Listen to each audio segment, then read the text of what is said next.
Whether thou art a ghost that hath come from the earth, or a phantom of night that hath no home, or one that lieth dead in the desert, or a ghost unburied, or a demon, or a ghoul, whatever thou be until thou art removed, thou shalt find here no water to drink. Thou shalt not stretch forth thy hand to our own.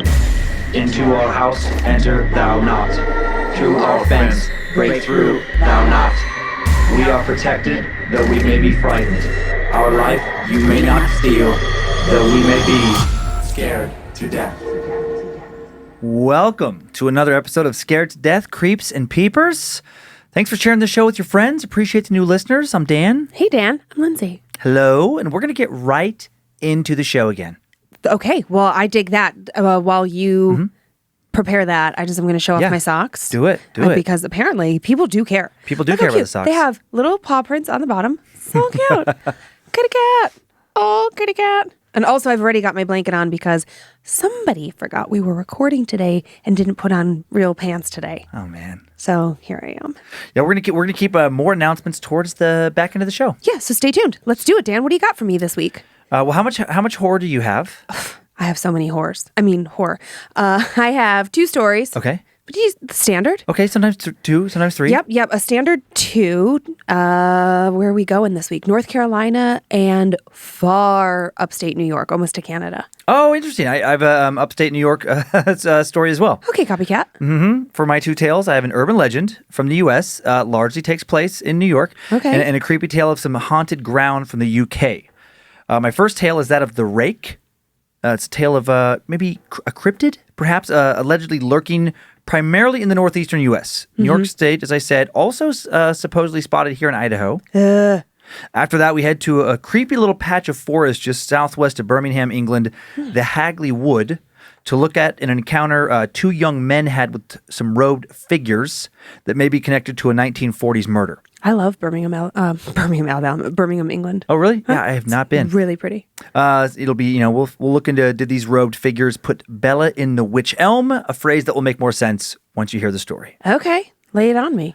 Okay, so are you ready for the first story? There's no setup on this one. We're going to dive right in. Go. Some modern folklore here. Time now for the tale of the Rake. Beginning in the summer of 2003, a few events in the northeastern United States involving what seemed to be the same type of a strange humanoid creature led some to start trying to connect some disturbing dots. Each person who had an encounter with this thing described it the same way. Humanoid, about 6 feet tall when standing, usually crouches, walks on all fours, very pale skin, blank face devoid of a nose or mouth. It does have eyes. 3 solid green eyes, one in the middle of its forehead, the other 2 on either side of its head towards the back. In a group of sightings studied, the creature was seen primarily in front yards and suburban areas. In most cases, it noticed the person or people watching it and would watch back, but usually did nothing more than watch. In a few cases, however, there were reports of the creature standing up and attacking when approached, or approaching people, touching people, etc. When the creature attacks, a large mouth opens up in a very disturbing way. It's as if the whole bottom half of the head opens and the top half of the creature's skull unnaturally tilts back to reveal jaws with many tiny, dully pointed teeth. Ugh. So it's like there's a hinge in the back of its head. The people who've encountered the Rake, whether in their own yards or on walks in the woods, in their bedrooms, dark streets at night, all seem to agree on this unique description. Witnesses have been primarily concentrated in New York State, with one additional witness, at least one, in Idaho. And although they can all agree on what it looked like, they seem to have different feelings about what the nature of this creature is. Emotions range from extremely traumatic levels of fright and discomfort to an almost childlike sense of playfulness and curiosity. Some people report actually worrying about this creature's well-being. No. Witnesses have communicated with each other. They've searched for answers. They've described their experiences and dug through records and archives to try and understand what this creature is. Over message boards and emails, they began to cobble together the history of this thing they called the Rake, the creature getting its name from the long, rake-like claws it has on its hands. By early 2006, the small collaboration of witnesses had accumulated nearly 24 documents dating between the 12th century and the present day, spanning 4 continents, In almost all the cases they found, the stories of the creature identical. And then according to stories I found on the web recently, much of their hard work documenting the existence of this creature has apparently vanished. What? Message boards suddenly empty, websites deleted, emails gone. Why would anyone want them to stop talking about the rake? Witnesses managed to recover a few of the documents they'd lost. One of them was a suicide note from 1964.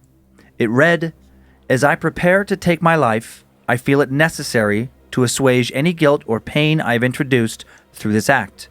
It is not the fault of anyone other than him. For once I awoke and felt his presence. Once I awoke and saw his form. Once again I awoke and heard his voice and looked into his eyes. I cannot sleep without fear of what I might next awaken to experience. I cannot ever wake. Goodbye." Found in the same wooden box were 2 empty envelopes addressed to William and Rose, and 1 loose personal letter with no envelope that said, "Dearest Lynze, I have prayed for you. He spoke your name." Some even older accounts relating to the rake survived.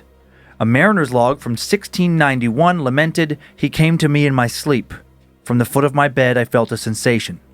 He took everything. We must return to England. We shall not return here again." A journal entry translated from its original Spanish and dated 1880 read, "I have experienced the greatest terror. I see his eyes when I close mine. They are hollow, black. They saw me and pierced me. His wet hand, I will not sleep, his voice." And at that point, the text became too difficult to read. In 2002, one person posted on a message board for sleep paralysis. The poster didn't think they'd been suffering from sleep paralysis exactly, but they were just desperate to finally get some rest, and this was the closest guess they could make regarding what they were experiencing. When someone asked them to detail exactly what they'd been seeing in their sleep paralysis dreams, the poster replied, "I hid my head under the blanket and stayed as still as possible. I could see a faint silhouette through the fabric. It looked like a hairless dog, with a warped body with long, distorted arms. The creature walked across the floor and crawled out of sight. I could only assume that it had gone up the steps. I didn't sleep at all. I held still and refused to allow myself to move until dawn. My mother had come down the steps confused and a bit aggravated. She had asked me to come upstairs and look at the wall. The walls had been covered with long scratches. The distance between the marks was large. The hands must have been at least 6 inches wide." And then the message board this post was found on was quickly deleted, and then no one ever heard from that user again. In 2006, one person shared their story in an email to a friend. When the friend tried to email them back, the email bounced. Email address no longer found. This odd email read, 3 years ago, I was on my way back from a trip from Niagara Falls with my family. It was the middle of summer, our car's AC was broken, and at the end of a long day of driving, we were all exhausted. When we got home, my husband and I put the kids right to bed and called it a night. At about 4 a.m, I woke up. I sensed something was different. Something had woken me. I thought my husband had gotten up to use the bathroom. I used the moment to steal back the sheets, only to wake him up. He had been there the whole time. I apologized and told him I thought he got out of bed. When he turned to face me, he gasped and pulled his feet up from the end of the bed so quickly his knee almost knocked me out of the bed. I was about to cry out in pain when I saw it. At the foot of the bed, sitting and facing away from us, was what looked like a naked man or a large hairless dog. Yeah. Its body position was disturbing and unnatural, as if it had been hit by a car or something. It was all bent and twisted. For some reason, I was not instantly frightened by it, but more concerned as to its condition. Even though it seemed to have broken into our house, I wanted to help it.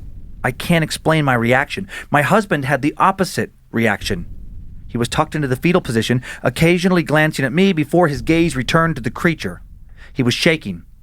All of a sudden, the creature scrambled around the side of the bed and then crawled quickly in a flailing sort of motion right along the bed until it was less than a foot from my husband's face. The creature was completely silent. It just stared at my husband. The creature then placed its hand on my husband's knee and ran into the hallway. And just like I had been sure that I wanted to help it, I was also now sure it was headed to the kids' rooms. I screamed and ran for the light switch. I had to stop him. When I got to the hallway, the light from the bedroom was enough to see it, hunched over my daughter's bed. He turned around and looked directly at me, covered in blood. I didn't want to look, but I knew I had to see what it had done. I flipped a switch on the wall and saw my daughter Clara, and I started to scream. The creature ran down the stairs and I chased it, worried it was going to attack my son next. My husband tried to help our daughter. A section of her stomach had been completely torn out. He said she whispered to him, "He is the Rake." My husband threw our daughter into the car and raced towards the hospital. It wasn't far away. Well, I locked myself in my son's room and called the police. My husband and daughter never made it to the hospital that night.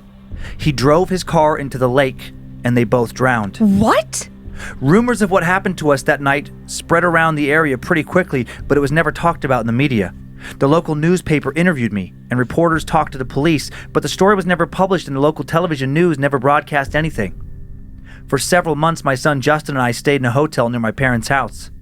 Eventually, we decided to return home. I decided we couldn't let this ruin our lives, and I wanted some answers. Poking around on the web, I eventually located a man in the next town over who had a similar story. After talking about our experiences, he told me he knew of 2 other people in New York who had also seen the Rake. The 4 of us started talking, and we spent 2 solid years of hunting on the internet and writing letters, gathering more evidence of additional encounters. One journal we found had an entry involving the creature in its first 3 pages, but never mentioned it again. A ship's log explained nothing of the encounter, saying only that they were told to leave by the Rake. That was the last entry in that log. We found many instances where the creature's visit was one of a series of visits with the same person. Multiple people also mentioned being spoken to, just like my daughter had. This led us to wonder if the Rake had visited any of us before our last encounter. I set up a digital recorder near my bed and let it run all night, every night for 2 weeks. I would tediously scan through the sounds of me rolling around in my bed each day when I woke up. By the end of the second week, I was quite used to the occasional groan or mumbling while burning through the recording at 8 times the normal speed. It took me an hour a day, but it seemed worth it. I had to know what happened to my daughter and my husband. On the first day of the 3rd week, I thought I heard something different. What I found was a shrill voice. It was the Rake. I couldn't listen to it long enough to even begin to transcribe it. All I know is that I've heard it before, and now believe that it spoke when it was sitting in front of my husband. I don't remember hearing anything at that time, but for some reason the voice on the recorder immediately brings me back to that moment. The final thoughts that must have gone through my daughter's head make me so angry, so upset. I have not seen the Rake since he ruined my life, but I know that he has been in my room again while I've slept. I know in fear that one night I'll wake up to see him staring at me again. Did any of this really happen? Are the people who wrote the messages still out there? Their online identities have vanished just as almost all of the posts have. Is this all made up, or could all or some of it be real? It's just one of the many stories about the Rake, if just one of the many stories about the Rake are real, then there is another creature you may not have known about before out there in the dark. One more reason to be afraid at night. One more possibility to entertain when you wonder what just made that sound in the basement or in the attic or near the foot of your bed. One more cause of concern as you pull your covers tight and pray that you can just please not see what you've just learned about and make it back to the safety of the daylight. Yeah. So interesting modern folklore. Hopefully not real. I mean... Yeah, spooky little creature. I don't think he's so little, my friend. He is not so little. I He's actually not so little. do have an image here that Joe will bring up in just a moment. I feel like I really don't want to see it. Pretty creepy. Pretty creepy. I mean, 3 eyes. Here we go. Oh, God. Oh, God. Oh, God. Oh, God. Look at that. What? What is this video? That is what comes up when you Google image search the Rake. A little GIF, something. I mean, I will say, at Pretty first creepy. I found that very creepy, but also this feels like something someone made. Well, yeah. It could easily be something somebody made. Right, it could be somebody with like a bald cap on, blah, blah. Somebody's vision of what this thing could be. Somebody doing some CGI. Pretty creepy, though. Pretty creepy, but also that just looks like a human. I don't think it does. I think it looks like CGI if it's made up, because I don't think a human's arms would bend. Like, look how its arms bend right there. Right there, I can do that. I can't. Weird. It's just like this. It's not. I guess so. I don't know. Okay, at first that was very creepy, but as always, I want to rationalize it away. So Sure, I'm like, of course, no, of it's course, fine, of it's fine. course. It's just like, some really skinny Yeah. girl who put on some sort of like CGI suit, Right. like a green screen. And I will say on the spectrum of stories we cover, the modern folklore ones are, they strain credibility the most. Yeah. For me at least. But Yeah. not for everybody. But I just find them also disturbing enough to include in here, and they kind of, I feel like, round out the body of stories we cover. Yeah. No, you don't have to justify putting that in. Yeah, the Rake. Yeah, I'd never heard of it. Before Sophie, one of our curators, our producers, found that tale. Well, of course, I was thinking when you were talking about like, sometimes when you open a window, you see it outside. Sorry, out of the corner of my eye, I could see you moving the book. I was like, oh my God, what's there? I was just thinking about our house. We have a significant number of windows. Yep. And every time we have to let the dogs out at night, my biggest fear is that I'm going to pull back the curtains. Oh, God, I never thought of that. And right against the window is just going to be something. Oh, yeah, because the dogs want to go out at night, and we pull the curtains back on the sliding glass door. Oh, well, great. I have something new to think about, because that had never occurred to me. I think about that with the shower curtain every time I go into a bathroom ever in my life, where the shower curtains are closed, that there could be something right behind the shower curtain. I never thought of something on the other side of the sliding glass door, because that would be fucking terrifying. Fucking terrifying. You couldn't close it fast enough. The alarm's not on. You don't God. take your phone with you when you go to let the dogs and out. they'd be right there. It'd be such a disadvantage to defend yourself. There. Just inches from your face. Yeah, because remember when we found those? Yay. Remember when we found those footprints on our back step? Yeah, we've talked about that a few times. And we just had our patio resealed. Footsteps are gone. That's true. They weren't there this time. They weren't there, and it rained recently, and they weren't there because we thought that maybe it was like a rain thing. So clearly, Or they just did it in a different technique this time. but okay, prior to them resealing, it had rained, and that's when we noticed it the first time. We thought like, oh, Yeah, well, they weren't there anymore. that's true. So I think that's where it like all less than started. ideal. Yeah. Because I was like, oh my God, it could be right there. Oh my, that'd be terrifying. Every once in a while, there's a deer in our backyard. And like, I just see a brief flash of movement as I turn the light on to let the dogs out. Yeah. I'm like, oh my God. Oh, it's a deer. Like I just, yeah. That suicide note situation was really creepy to me. Yeah. Like The whole thing. well, how they called somebody out like Lynze. It Right. said your name.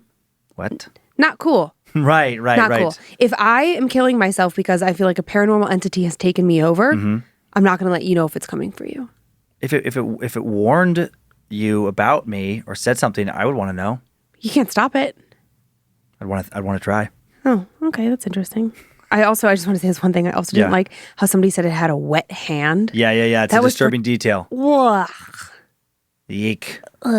Okay, now this next story has a basis very much in reality. Okay. I mean, and that one, not to discredit the one we just told, but some of these there's no news things attached.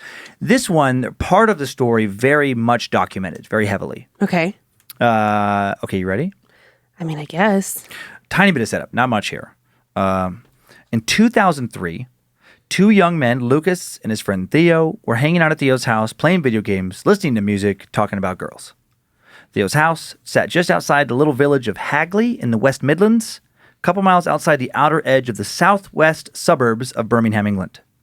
The two were hungry, decided to walk into town, grab some post-dinner snacks from a nearby convenience store. During their return to Theo's, they decided to walk a little ways out into the woods and eat outside before the sun went down for the day, maybe enjoy a nice sunset break from recent rainy and terribly gray weather. They walked along a seldom-used trail where you might see an occasional dog walker, but on most days, you'd never run into anyone else at all. Okay. Time now for the tale of the dark, hooded figures of Hagley Wood. At a bend in the path leading towards a particularly thick area of the forest, Lucas and Theo both saw something that stopped the men dead in their tracks.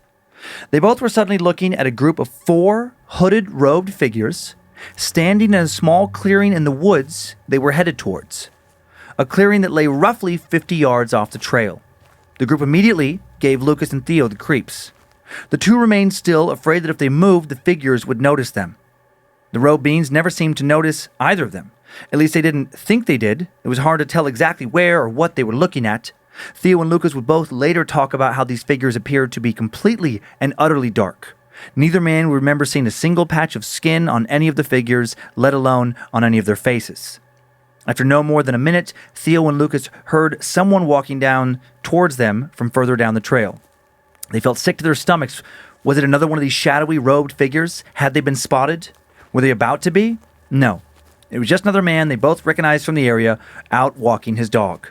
When the man came within a few feet of Theo, who seemed just as scared of Theo and Lucas, who were both silently staring at him than Theo and Lucas were by the hooded figures. Theo started to say, "Do you know what's going on with those blokes in the robes?" And then he stopped. The robe figures were gone. Theo and Lucas exchanged, "What the hell?"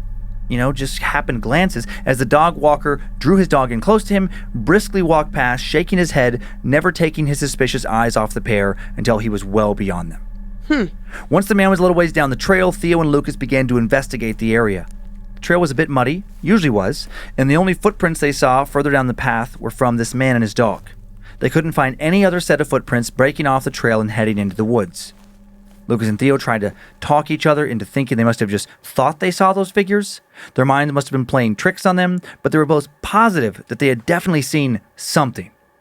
They both agreed that they had each known they'd witnessed 4 robed hooded figures, as dark as midnight, in that same area of the woods about 50 yards or so off the trail before talking to each other about it. They then started to walk towards where they saw the figures, and after only walking about 20 yards off the trail, they heard what sounded like someone or something stepping on a small branch in the woods behind them. They spun around and saw nothing. Chalking it up to feeling spooked, the two began to walk further into the woods towards the clearing. After walking another 10 or 20 yards, Theo heard what sounded like someone following them. He spun around, and again, there was nothing there. Then Theo heard Lucas say, "Come on, let's hurry along and just make it to the clearing. We'll be safe there." And Theo said, "No, it was a mistake coming out here. We need to get back to the footpath." And then Lucas, who was now 10 yards further in towards the clearing, said something that gave Theo the chills as he turned and looked at his friend. "What? Did you just say something about running towards the clearing?" Theo felt the stirrings of panic in his stomach and said, "I said no such thing. Lucas, we need to get back to the trail right now." As Theo finished speaking those words, in his peripheral vision, he saw a robed shadow move from behind one tree to behind another. Lucas would later state he saw something similar happen. The two young men struggled to get back to the trail as the sun set. They continued to hear each other say things both would later deny. They felt disoriented, almost dizzy. Neither man would later remember a time they'd ever felt more confused. When they reached the trail, they both sprinted back down the way they came to the road and then continued to run to Theo's house, making it inside maybe a minute before or after sunset. A few days later, Theo was telling an uncle what had happened to he and Lucas, and instead of his uncle laughing him off like he thought he was going to, his uncle's eyes widened and asked exactly where the path was. Oh my gosh. When Theo told him, his uncle shook his head a bit disgusted and said, "Don't you know where that is? That's near Hagley Hall, where Bella was found in the witch elm." Theo had completely forgotten about this strange bit of history. In the spring of 1943, 4 local boys had been out in Hagley Wood, part of the old Hagley estate once belonging to someone named Lord Cobham, when they came across a particularly large witch elm, also known as a Scots elm, a large species of elm tree common in England that regularly reaches heights of over 100 feet. Part of the trunk was hollow, and when one of the boys looked inside, they found a human skull. Ooh. Another one of the boys told his parents, who then told authorities, and when the police inspected the trunk of this tree, they found an almost complete human skeleton, a gold wedding ring, and some scraps of clothing. Yikes. A forensic examiner established the remains were from an adult female who had been dead at least 18 months. It also appeared, based on the fabric discovered inside the mouth of the skull, that she had been most likely suffocated, and based on the position of her remains, that she had been placed in the trunk shortly before or just after being killed. Police were unable to determine who the remains belonged to. Then in 1944, a graffiti message was found on a wall in Birmingham related to the woman that read, "Who put Bella down the witch elm? Hagley Wood." The same message appeared written in the same handwriting around Birmingham for the next several years. That's crazy. Who was Bella? There were numerous reports that a prostitute known as Bella, who worked on Hagley Road, had disappeared in 1941. In 1945, Margaret Murray, a University of College London archaeologist, proposed that Bella was the victim of ritual sacrifice. One of her hands had been severed, consistent with a Romani ritual called the Hand of Glory. Others speculated that her ritual killing was carried out by some sort of satanic or other type of occult group. After Theo's uncle reminded him about this story, he told Lucas, and the two of them now wonder if dark forces were trying to lure them to that clearing. They wonder that if they hadn't ran that night, would someone have later found their bodies inside another hollow trunk of another witch's elm. Yay. So weird mystery. The Weird. Bella part is heavily documented. It is? Yeah, it's like it's like a thing that every once in a while to this day, graffiti, probably copycats. Sure, at this point, but graffiti still appears in that area. Who put Bella in the witch elm? Here is a picture of Bella's skull that was found. Wow. With some hair attached there. This is some nearby graffiti. This next picture is from the Witchbury Obelisk, aka Hagley Obelisk, or Obelisk, I think. Obelisk, maybe. I always mess that word up. It's been defaced with this specific place been defaced since the 70s. Wow. This graffiti. Sorry, I just realized a candle just went out. Oh, weird. A candle just went out during that story. Oh yeah. I just saw the smoke go. Okay, this next picture is... And there's plenty of wax. And, really? Like, it's not like it's at the very end. You guys can't see, but the candle is still full to here. That's weird. That's weird. This next picture... There's no vent above or anything. Okay, Bella. Okay, sister. This next picture, 2017 facial reconstruction of Bella. So this is, thought to be between 35, 40 years old, roughly 5 feet tall when she went missing. I'm just... Spraying. Next one, more graffiti. This is found in Birmingham not long after Bella went missing. And then this last picture is just a picture of the Hagley Wood forest. So just a dark, thick forest where they were out hiking and saw this, where all this happened. I mean, I don't know that I've ever been around a tree that I'm like, oh yeah, you could fit a body inside of there. Right, yeah, hollowed out trunk. Yeah, pretty random. How does that happen? Is it like something that occurs in nature? Or could you, listen, I'm not a woodsy person, right? So help me out here. Could they, whoever they are, could they have cut the tree open from like the bottom and hollowed it out? I'm just trying to understand how this could happen. No, and I mean, different, like I kind of think of it as like a bigger thing where like a woodpecker makes a little hole in a tree, and sometimes the way trees grow. I mean, I don't even know I can't remember now the term for a tree person. It's not horticulturist. Horticulture is planting. Arborist. I'm not an arborist. Yeah. But I know that, large tree trunks sometimes do get hollow spaces inside of them. Right. It doesn't sound like this one was man-made because that was never mentioned in any of the articles regarding the story that somebody hollowed out the trunk to put the body in. Right. And it could have been where maybe the tree had fallen and the trunk was left and just kind of rotted out inside. And that's where, but I have seen those out in the woods before, just hiking around, where there's a big hollow space in the base of a tree. I don't know how it happens, but yeah, I wasn't thinking about a tree that had fallen down. That didn't. I was just assuming. And I don't know that it was right. No, but that was just because then. And just correct me if I'm wrong. Were there multiple bodies found over the years? Just one. Just one. Is only just ever one. Her. Yeah, her entire skeleton missing the one hand, which is why there was a speculation about that Romani ritual. Yeah. And then the ring, some clothes, all just curled up inside that trunk. So weird place to leave a body, which is why there's speculation about like the victim of some kind of like ritual killing. Yeah. Very weird place. Very to put a body. weird. Mm-hmm. Also, kind of genius. Yeah, I guess. Yeah, to hide it in there. Yeah. Right? Because let's say you didn't have time to bury it or something. Let's say someone goes missing, right? And you're searching for said person. Yeah. And you have, like your dogs and you sniff and all the things, like you're out in the woods or just like what. Yeah. But, I mean, if someone was captured or abducted, I should say captured. If someone was abducted, let's say in a city, and they were murdered and they were taken out to the woods, like that's not your first thought to like, oh, let's go to the woods. And it would be smarter to put them inside of a tree instead of disrupting the earth around. Oh, I see. Where that's an obvious. Yeah. Yikes. See? Caramba. Wow. That's going to stick with me. Also, I still am thinking about the rake being at our back door. Yeah, the rake being at the sliding glass door. Yeah. Mm-hmm. So that you are letting the dogs out at night for the next couple of weeks, or you have to come upstairs with me. Right.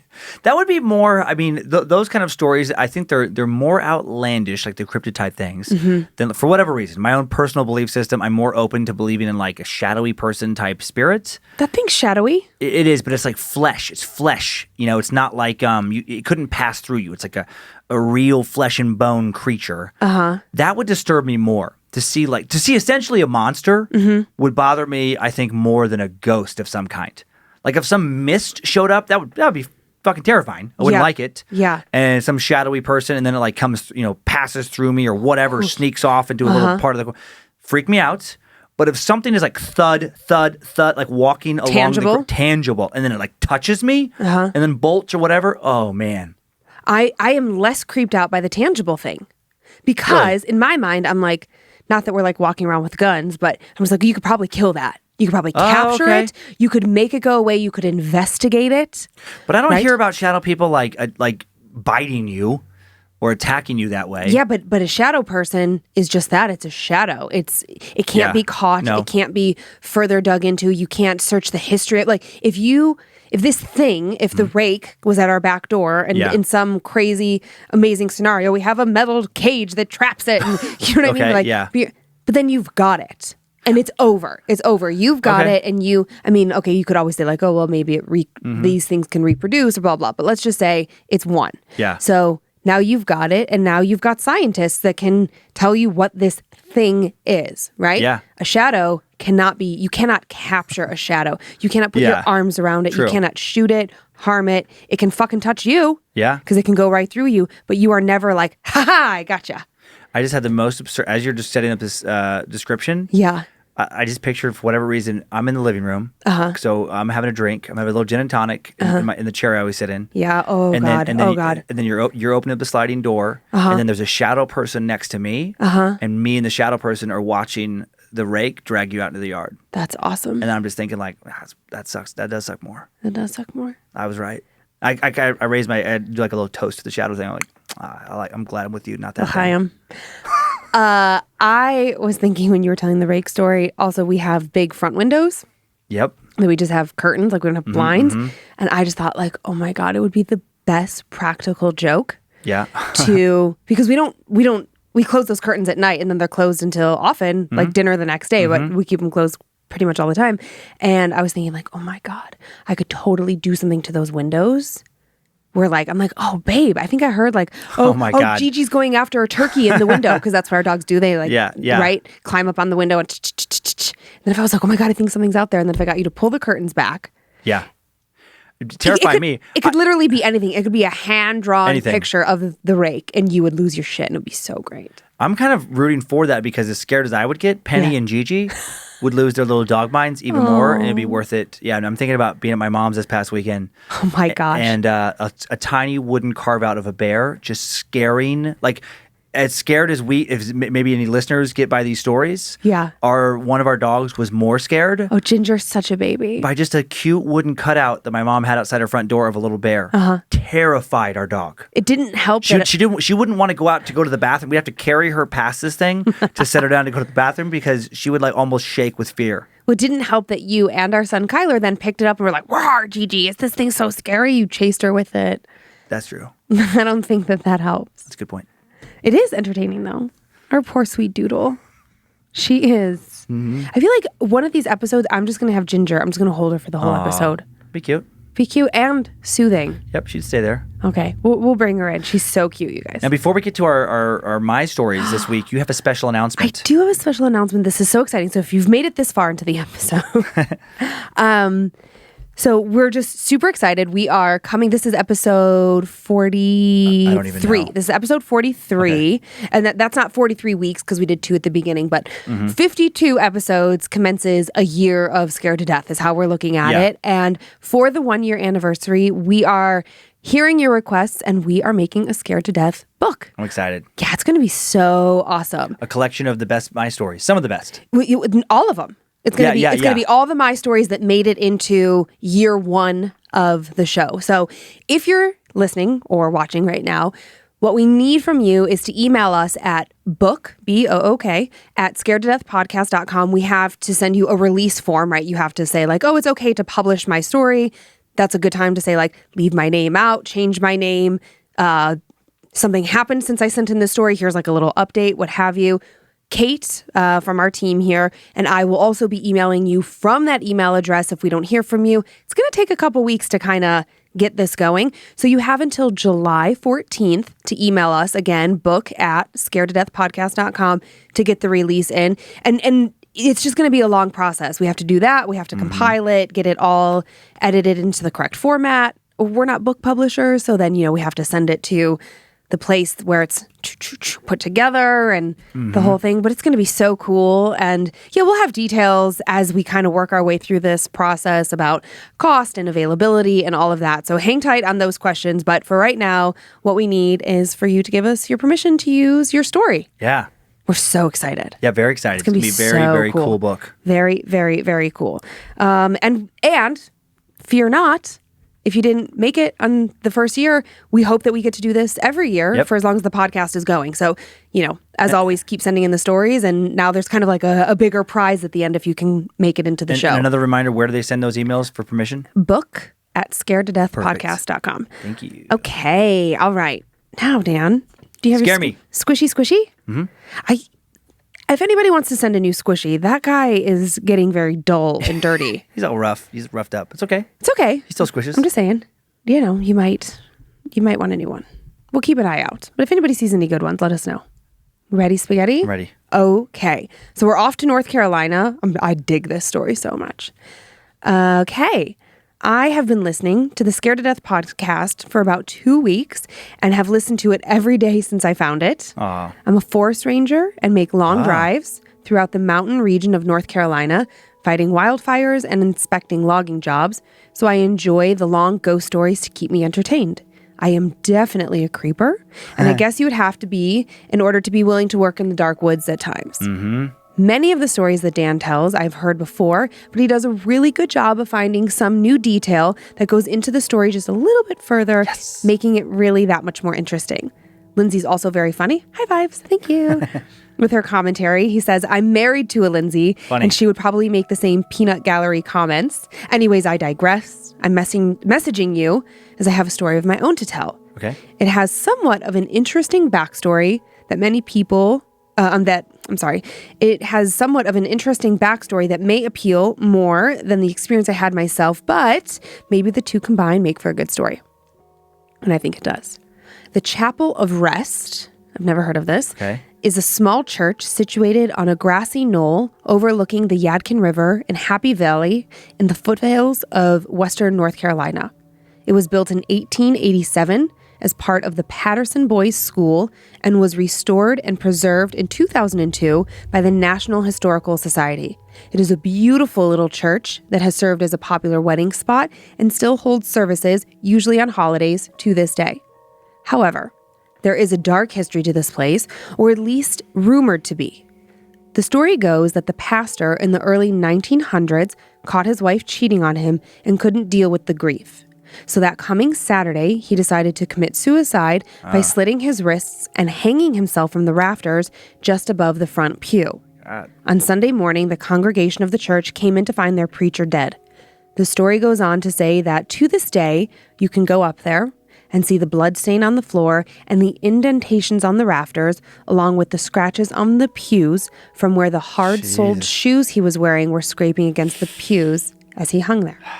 At night, people say you can see him swinging when looking through the large windows, and also that there is a Bible at the podium that will tell you when, where, and how you will die. Whoa. Scary, right? Mm-hmm. So now to my story. I was in a world religion class in college, and one day the teacher gave us a project to do something that covered a religious topic, could be anything at all. So me and the girl I had been friends with for years, who was also in this class, decided to do a video documentary on the history of the Chapel of Rest. We met that following weekend and rode to the church. This was filmed during the day as the church is closed at night. She brought her camcorder as cell phones had not yet taken off in the realm of videography to film our adventure. As we walked through the beautiful church, you could see the former craftsmanship that had been preserved. Mm-hmm. There were dark spots in the wood floors, as stated in the local ghost story, but were there bloodstains on from the pastor's suicide? That I'm not sure. The pews also had scuffs, as if made by hard sole shoes, but again, I can't confirm that this is exactly what they were from. As we filmed, we scanned over almost every section available to the public, and we did not find the Bible with any death notes in it, but this is said to only appear at midnight. We moved our filming to the cemetery out back. It was filled with Confederate soldiers and local families, and the graveyard had a certain peacefulness to itself all on its own. We wrapped up filming and we parted ways. When the day came that we were ready to do our presentation, we popped in our tape and began to walk the class through the history of the church. Now for the spoopy part. As the video panned for our opening shot, my teacher said, "Whoa, whoa, whoa, rewind that." As I backed up the footage, he said, "Look, there, look." I could not believe my eyes. In the window, closest to the back of the church, was a face pressed against the glass, staring out at us, white as can be, almost too white, as if not human. I couldn't make out much of the features on the face. Remember, the quality of filming at that time was HD at best, and we used a low-grade camcorder. But it was most certainly a face. Now, the scary part is it was only my friend and I at this place during filming, as we had scanned the entire building, looking in every nook and cranny. There was absolutely no one there. So who was staring out at us? My friend swears that she didn't tamper with any of the footage, and I believe her, as she had no reason to do so. The worst part is that it was during the opening shot, so whoever or whatever it was there the whole time we were there. I drive by that place almost every week, and I often wonder what it is like at night. Maybe one night I'll see another side to this place. You can look any of these stories up by a simple Google search of the Chapel of Rest and do a little digging. Many ghost hunters have done blogs about it. Keep up the awesome show. Love listening to you guys. And then it's not signed. Okay, it's just I anonymous. almost started my second story. I was like, Yeah, again, it's like I can see your guys' names in the email address, but if you don't say like, "Hey, this is Joe," I'm not. Right. Just in case you want to remain anonymous. Yeah. Yeah, like just that's a creepy little moment, or especially if, like the teacher found it, and then if it really they really did see a face, and I would imagine like at that time, you would know if the person you're doing the assignment with had the ability to doctor film. Right. I don't think it's like now it's so easy, right? I mean, even just on our cell phones. Yeah, now with apps cut out and everything. a frame, we put it back together. Oh yeah, way more complicated. Yeah, and there's apps you can easily add images to any kind of video footage you want. Right. At this time, that was not the case. Yeah, clearly. Now, had you ever heard of the Chapel of Rest? No, never heard of that. Me either. Of course, I did not look it up because I don't need all that in my brain. I'm amazed how many stories were out there. This is interesting. I'm just, with the body of stories that are out there. I was working yesterday on some more stories, and I'm like several episodes ahead as far as like on stories. Yeah. And I'm amazed when it just happened for a story that I'll be telling in a few weeks, where I'm like, how the hell did I never hear of this? Yeah.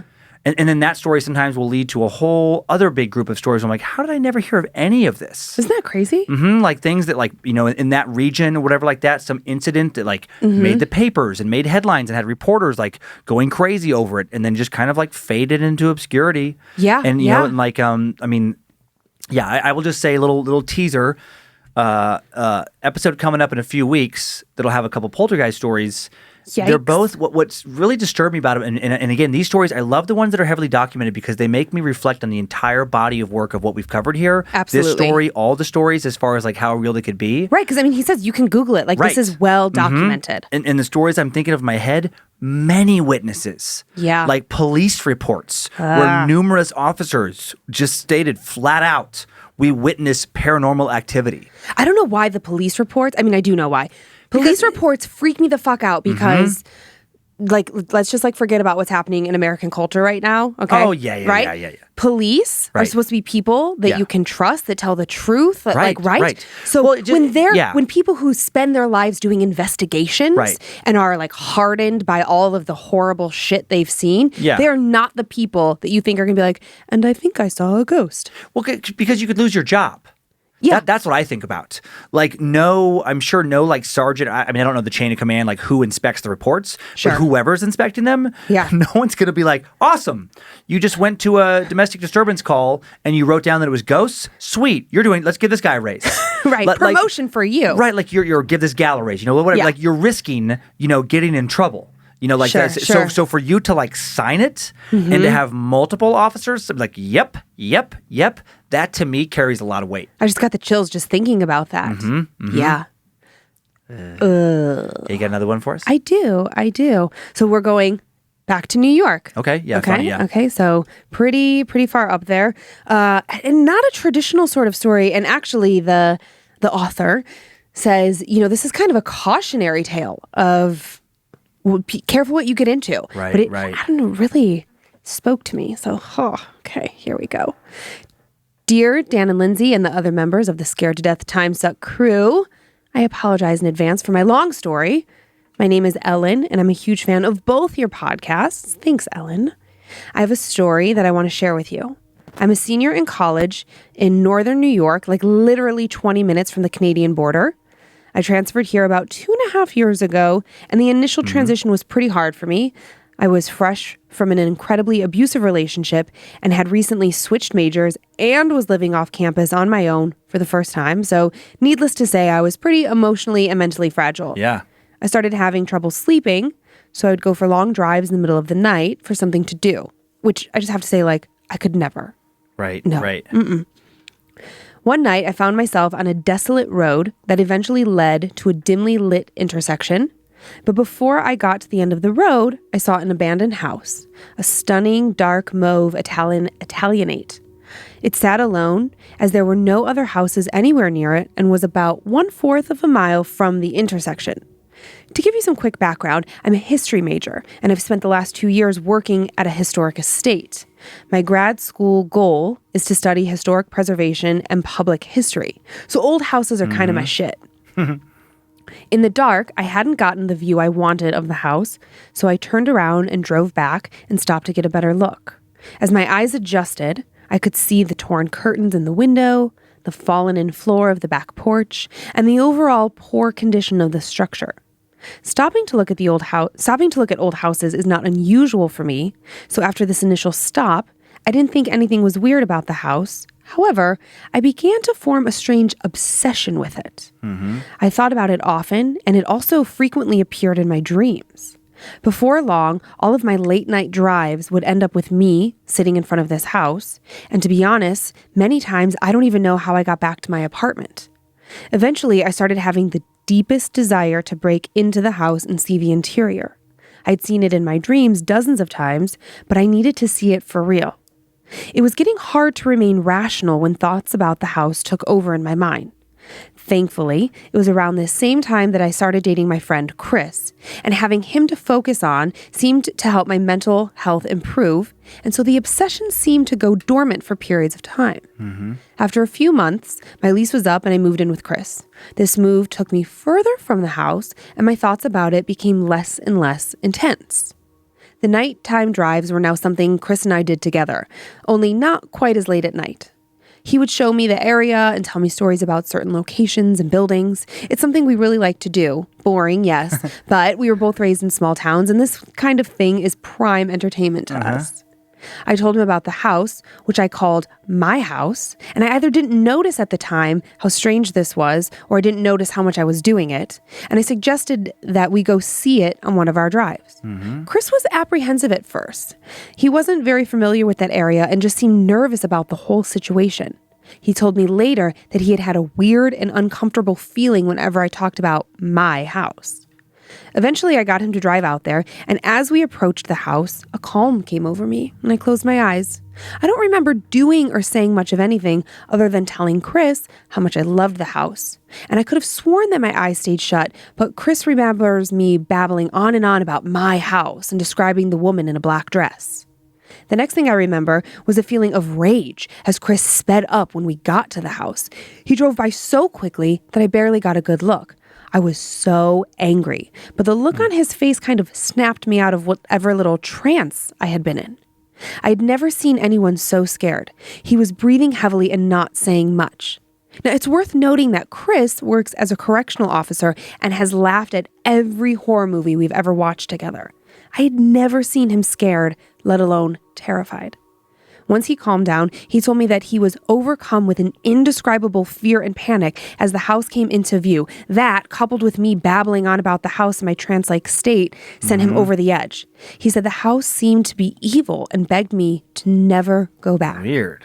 I didn't tell him that the woman I had supposedly described to him in the black dress was a regular part of my dreams about the house. In my dreams, she had shown me visions of the home when it was full of life. They were happy, and they made me want to see the house even more. That night, I dreamt of the house and the woman, But in this dream, she was very angry, and the house was dark and rotting. The next morning, Chris told me that he had seen the blonde woman in the black dress as he was trying to fall asleep. He said that he felt someone near him, and so he opened his eyes, and instead of darkness, he saw her face pressed against his, her mouth open in a soundless scream of rage. We saw these dreams as a warning and now both believed that something had tried to attach itself to me and was angry that Chris had interfered. We both believe in the paranormal, but this was something that we thought we would only ever hear about on podcasts or in movies or books. Almost immediately after this event, our house was filled with shadows and figures that we would see out of the corners of our eyes. I had the shower curtain pulled open on me twice, and Chris was constantly hearing voices in the house. It was not long after the night we drove by the house that the migraines began. What? I had a history of them growing up, so at first I didn't think anything of it. But after a few months, they were happening more and were so painful that I was unable to get out of bed. The day before Halloween last year in 2019, I was trying to push through one of the migraines while at school, but other symptoms began to manifest themselves quickly. Like in the morning at the coffee shop, I had dropped my keys and noticed that I could not easily move my arm to pick them up. And in class, I felt so very confused.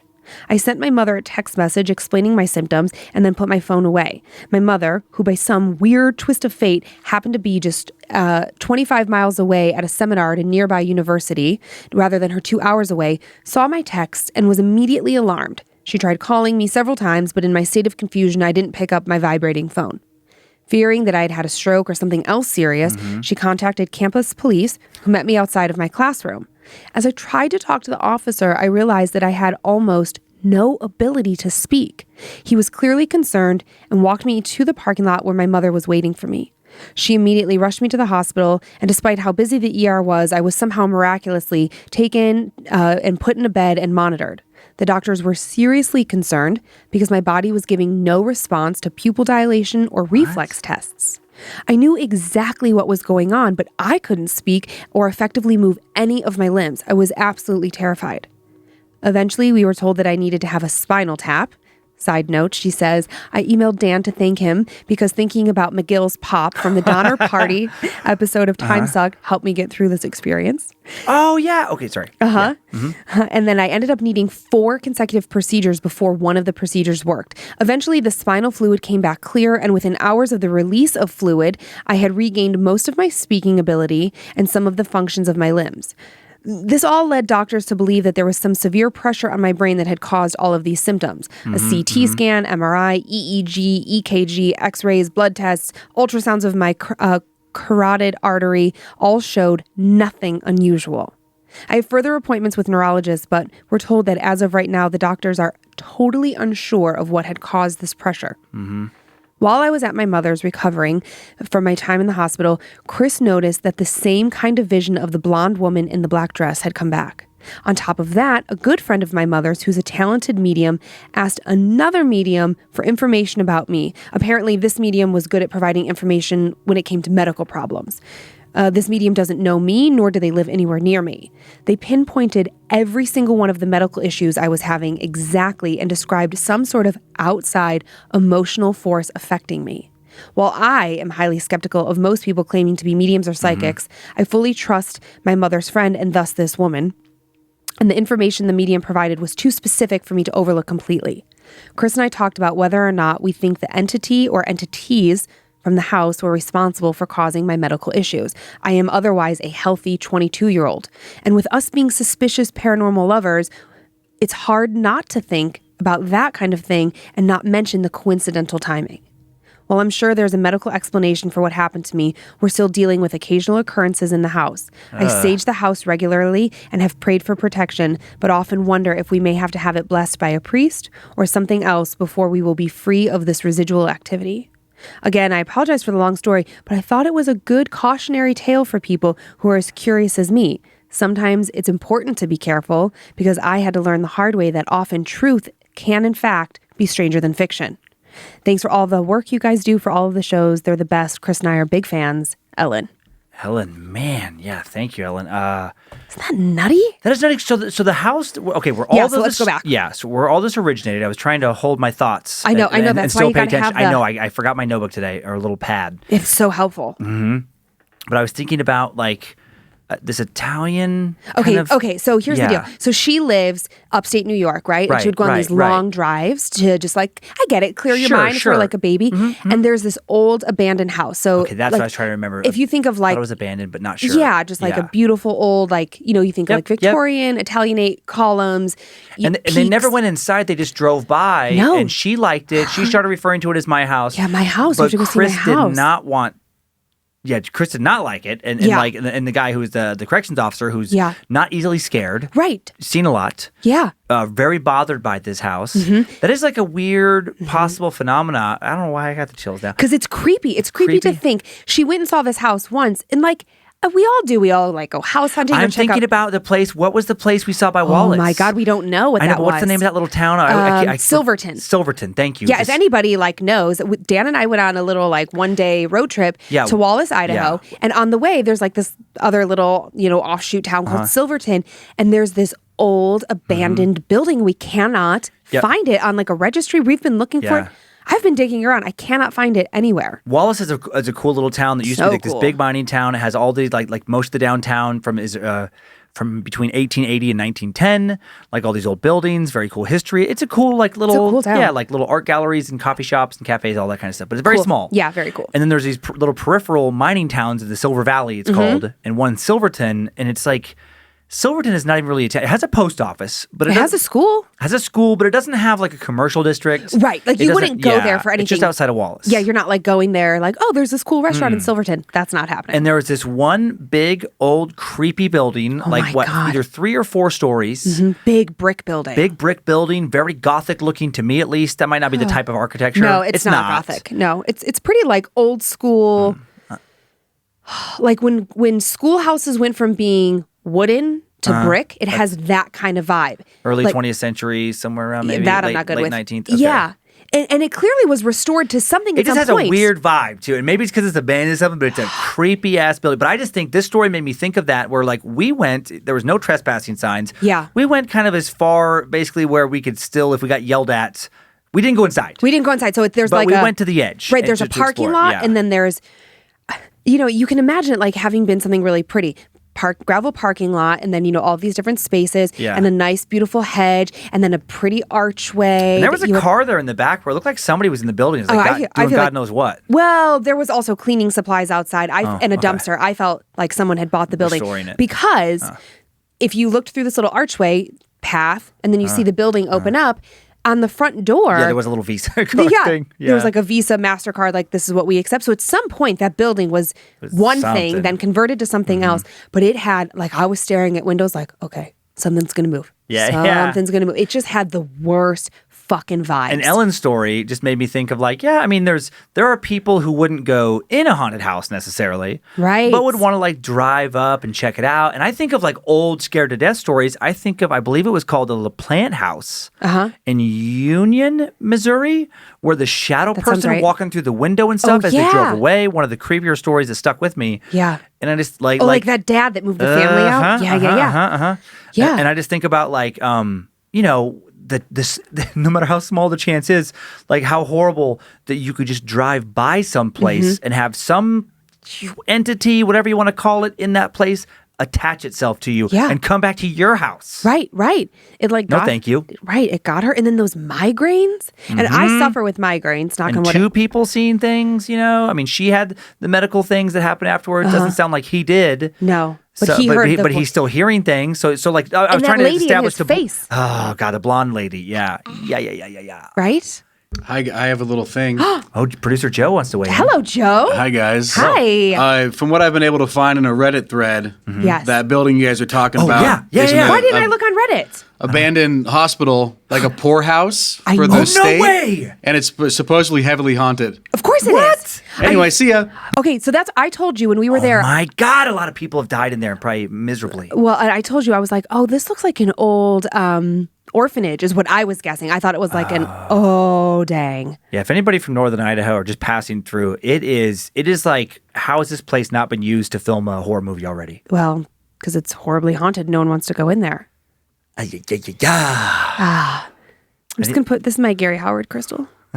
Just going to channel protection? some peace. Thank you, Gary. It's not how you use crystals. One more time, the email for the book. Okay, guys. As we leave here. So one more time, just in case you missed the announcement, we are gathering up the fan stories into a collective book.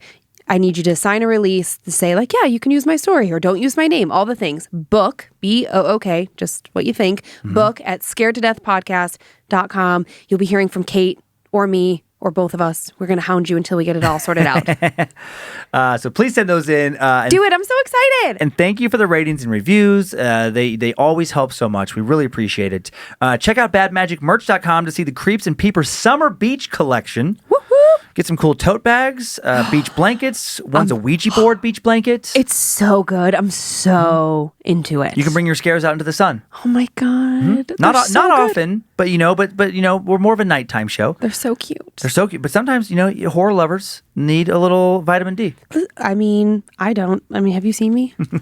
That's our show for today. Thank you for continuing to send in your personal tales of terror to my story at scaredtodeathpodcast.com. Get in that book.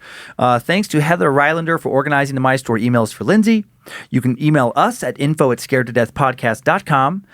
Thanks for listening, watching this Bad Magic production if you are on YouTube. Thanks to Logan and Kate Keith on social media and badmagicmerch.com for the merch design. Producer Sophie Evans for help in story curation. Joe Paisley and Zach Flannery for producing, directing, and for adding and creating custom sound beds. Follow us on Facebook and Instagram if you want even more content at Scared to Death Podcast. Subscribe to Bad Magic Productions on YouTube and enjoy your nightmares, Creeps and Peepers. Be careful with that house in Silverton. Oh. I hope you were scared to death. If spirits threaten me in this place, fight water by water and fire by fire. Banish their souls into nothingness and remove their powers until the last trace. Let these evil beings flee through time and space. Evil may pass through, but has no home here within, scared to death.